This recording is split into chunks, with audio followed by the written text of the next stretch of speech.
તો ઉત્તર ગુજરાતમાં મુશળધાર વરસાદ જોવા મળ્યો છે કારણ કે ચારે ચાર જિલ્લામાં પાણી જ પાણી જોવા મળ્યા। બનાસકાંઠા અને મહેસાણા પાણી થઈ ગયું। આપ મારી પાછળ જે બ્રેકિંગ વાંચી રહ્યા છો તે જો ઉત્તર ગુજરાતને લઈને જ્યાં મુશળધાર વરસાદ છે ત્યારે હવામાન વિભાગે પણ મોટી આગાહી કરી છે। ઉત્તર ગુજરાતમાં ઓરેન્જ એલર્ટ સર્જાઈ શકે છે અને મુશળધાર મહેર આગામી દિવસોમાં પણ જોવા મળી શકે છે। વરસાદને લઈને આ સૌથી મોટા સમાચાર જે મેં આપને બતાવી રહ્યા છીએ કે હવે રાજ્યમાં વરસાદ જ્યાં એકંદરે લેશે વિરામ, પરંતુ ત્યારબાદ 2 દિવસ બાદ તેની તીવ્રતા વધશે અને ઉત્તર ગુજરાતમાં ખાસ કરીને તેની મોટી અસર જોવા મળશે।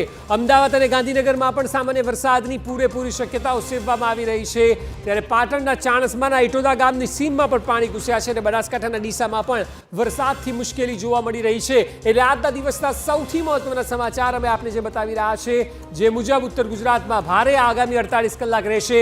રાજ્યમાં એકંદરે વિરામ લેશે વરસાદ, પરંતુ ત્યારબાદની સ્થિતિ એવી હશે કે વધુ તીવ્રતાથી વરસાદ જોવા મળશે। એટલે આજનો દિવસ કે જ્યાં બનાસકાંઠા, પાટણ, સાબરકાંઠા અને મહેસાણામાં ધોધમાર વરસાદ જોવા મળ્યો, ત્યારે આગામી દિવસોમાં પણ આ જ પ્રકારની સ્થિતિ જોવા મળી શકે છે, કારણ કે આજનો દિવસ બનાસકાંઠા અને મહેસાણા માટે ખૂબ જ મુશળધાર રહ્યો હતો।